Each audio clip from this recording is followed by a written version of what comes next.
Al, it is recap o'clock this week, apparently. No Very kidding. weird. You want to go back to the first episode? Yeah, I was like thinking like, okay, well maybe, like you said, like maybe they're only adapting like one chapter this week. That's not true. They're adapting two.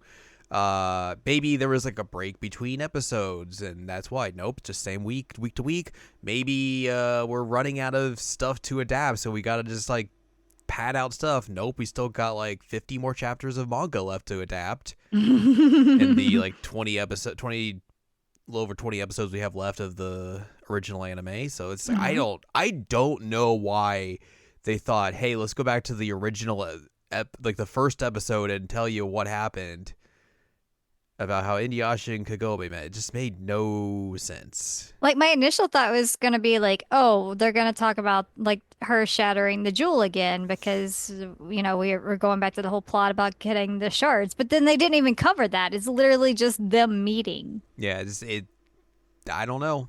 It was very weird and took up like half the episode. I don't know. Anyways, hello, welcome to this week's episode of Jared Now Watch Inuyasha. Is episode 148. I'm Jared, joined as always by Doc Al and Ladium. Hello. We are discussing Season 6, Episode number 7, or Episode 145, entitled Bizarre Guards, The Border to the Afterlife. Or The Border of the Afterlife. Oh, I didn't even notice the of. So there you Um, go. yeah, they're weirdos, that's for sure. Sir?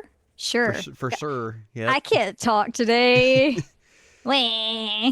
Yeah, so we have that weird recap, and then we dive into the episode, or we get a little bit of a recap of what happened last week as well. And Mm. the gang is heading off to the realm of fire. There's some bees leading them there. They're like, why are they here? Are they watching us? No, they're probably just leading us here. They're like, all right, whatever. All right. They go through like a little cave, and then they get to the where the gate is, and there's two statues there, and they're like, oh, this is easy. And Yasha's like, I'll just use the wind scar and break the door down, easy peasy. And then Easy you peasy. just hear some voice like, do you wish to pass or not? Myoga's like, don't answer that. Don't answer that. That's very bad. We should get out of here. Don't It's answer this that. is very bad. We need to go. And Inuyasha's like, well, of course I would. Then why else would I come here? And they're like, okay, time to die then. Yep. The statues come to life. They're like, yeah, we only let you pass if you're dead, so we're gonna kill you now. As you do. Yay. Yeah. So Inuyasha tries to fight them. He uses the wind scar, and they're like, yeah, your sword doesn't do anything to us, so we're gonna kill you still. He tries to fight back again, and then gets pinned up against the wall of the cave. And is Hmm. about to get skewered until Moroku's like, I'll use the wind tunnel. It does nothing. They just like look around like, huh? Aw, they're too And heavy. too heavy. One of them's about to skewer Moroku, but then Inuyasha breaks free of being pinned, and he's like, keep using the wind tunnel, and bonks one of them on the head. He's like, all right, we did that, and he just gets right back up and is like, all right, guess we'll Yeah. keep fighting. He's like, I just tripped him. That's it. It didn't really do anything. Nope. But Inuyasha does break the chains of the gateway, of the big Hmm. gate. And then the door opens, and here comes Kagura and a bunch of demons like, hey, we're coming through. Yay. Except as soon as they get close to the gate, all the demons start turning to stone and just going and crumbling. And Kagura's like, oh, I don't want anything to do with that. And everyone else runs away to, not get close to this giant or this big light that's petrifying everyone. Hmm. Um, so all the demons get turned to stone and crumble. One of the statues asks Kagura if she wants to go to the gate, and she's like, "No." Nope. And they're like, I'm "All right, good. I guess we'll just close the gate then." And the gate closes. They go back onto the little pedestals, and then there's back to stone again.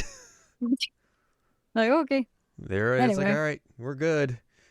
Roku like goes up to and examine them, like, they're just turned to stone again. They're just statues now. And they're like, Hmm. that seems bad. Also, when the gate was open, Kagome did notice that there was a jewel shard in the after whatever the place is, The the world graves, the between this world. world and the next. Yeah, Inuyasha's dad's grave site. Yeah, there is one there. She doesn't know where, but she knows it's there. She knows it's there, but they can't really do anything about that because like they are stuck. Yeah, they realized that Hakadoshi was like using them to see if this method would work. Yes. So yeah, there's like, oh well, that sucks. Anyways, is Kagura still here? They're like, nah, she ran away. She runs back to Hakudoshi and she's just mad. She's like, you tried to kill me. And then she cuts him in half, but then he just like barriers up to heal himself, and then like, aha, Naraku's grabbing your heart. Remember, you gotta obey me, you dummy. We're connected. Ha ha ha ha ha ha ha ha ha. Ah, I'm a tiny kid. And that's basically this episode. I feel like there was more that happened this week than hmm. last week, but it's still like not a whole lot really happened at all. I still think they could have smushed the two episodes together. Honestly, yeah, that probably would have been Like the better idea. cut cut out the fillery stuff and the flashback to the first episode and all that, and then they would have fit in one episode easy. Yeah, yeah, 100%. We have one note here. It says the events of this episode serve to revive and renew Kagura's conviction to become free. From here on, she begins to take more direct measures in her quest to end Naraku's life and escape her prison. hmm Spoilers. Spoilers. I Oh, yeah. mean, anybody could have seen that coming. Well, yeah. But that's going to do it for us this week. Next time, we will be discussing episode number 146 entitled The Fiery Bird Master, Princess Abi. Which, I don't, those definitely did not look like just regular old birds. They look like pterodactyls or something. Yeah, those are dinosaurs. Little dinosaurs. So yeah, we're gonna go fight a lady who controls weird looking birds and has the bees around her. Like, she's connected to Naraku somehow. How could this be? Bee? Bee. Beads? Bees. So yeah, we'll talk about that next time. But if you'd like more from us, head on over to seasonalanimecheckup.com or sac.cool is where you can find past episodes of this podcast and other podcasts like Seasonal Anime Checkup OVA. You can also find columns and reviews on the site as well. If you'd like more from Ann Ladium, go to annladium.com. She's got columns and reviews. You can follow us on Twitter and TikTok at Anime Checkup. Follow us on Blue Sky at seasonalanimecheckup.com. You can buy our books, One Shiny Moment, a critical analysis of Love, Life, Sunshine, Hot Tubs, and Pac-Man on Amazon.com. And you can support us on Patreon, patreon.com/SACOVA. hmm So join us next time as we see some weird-looking birds.